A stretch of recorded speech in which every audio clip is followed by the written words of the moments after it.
Bonjour à tous, je vous retrouve aujourd'hui pour vous présenter la Pingo Macramé que j'ai fait rentrer dans ma boutique. C'est une corde, vous voyez, Pingo Macramé juste la base, 60% coton et 36% polyester, 4% d'autres fibres. Elle est très douce comme corde, donc moi je l'ai déjà crochetée, j'ai fait un sac avec, je vous mets la fiche ici si ça vous intéresse. Vous pouvez refaire ce sac, tout le matériel se trouve dans la boutique. Cette corde se décline donc en plusieurs coloris. Bien sûr, couleur crème, corde, c'est la base. Je vous mets un peu plus de lumière pour que vous voyez mieux. Je ne sais pas si ça change grand-chose sur la caméra. Donc, la couleur crème, bien sûr, couleur corde, la base avec la couleur top qui s'associe très bien pour les sacs. Vous avez celle-ci dans les tons de vert et bleu. Regardez comme c'est moucheté. Vous voyez? C'est tout nouveau hein, comme corde. Donc c'est pour ça que je vous la présente. Elle fait 100 grammes, 40 mètres. Ce sont des petites pelotes. Pour la corde, c'est pas plus mal. On prend juste ce qu'il faut pour les sacs. Si on prend des grosses bobines, souvent ça m'est arrivé d'acheter des grosses bobines de corde. On fait un sac, il nous en reste. On fait un pompon, il nous en reste. Et à la fin, ça traîne. Donc c'est mieux d'avoir des petites pelotes. Au moins, on prend juste ce qu'il faut pour faire le sac. Avec ces pelotes, vous pouvez faire bien sûr des sacs. Je vais vous faire un autre sac bientôt. Vous pouvez faire également avec ces cordes des paniers qui sont vraiment très très bohèmes. Vous pouvez faire des tas de choses en décoration, des porte-clés, des bijoux de sac et du macramé, si vous savez faire le macramé, bien sûr. Mais elle est très douce, cette corde, donc elle se crochette facilement. C'est pour ça que je l'avais choisie pour faire ce sac. Vous voyez, je vous ai fait un échantillon. Je vais vous montrer. Je vais vous montrer le rendu. Elle est douce. Elle est facile à crocheter. Vous voyez, on n'est pas toujours en train de piquer dans les fibres, puisqu'elle est tout enroulée.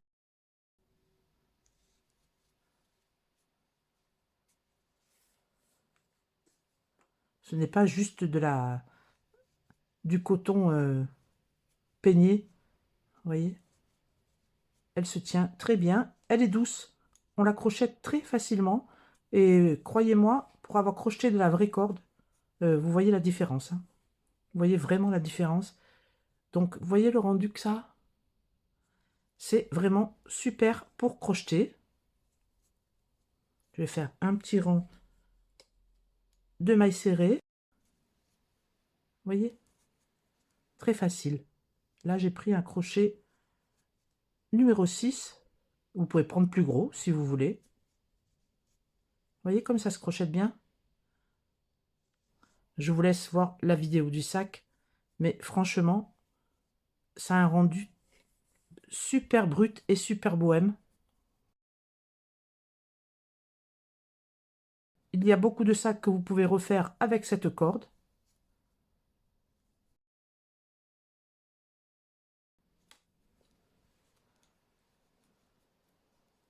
Voilà, vous voyez, je vous montre ce que ça donne avec plusieurs points.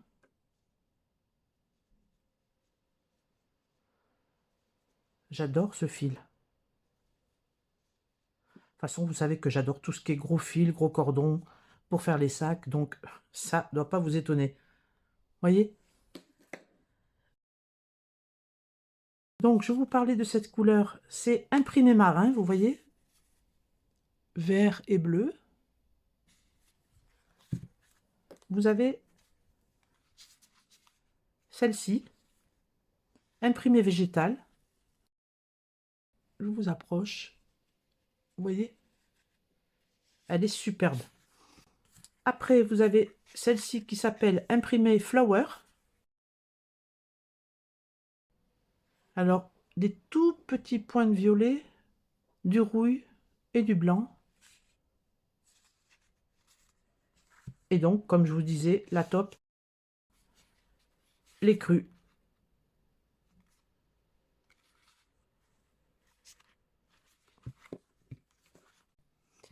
J'en profite pour vous demander si ça vous plairait d'apprendre à faire les points vraiment de base du macramé.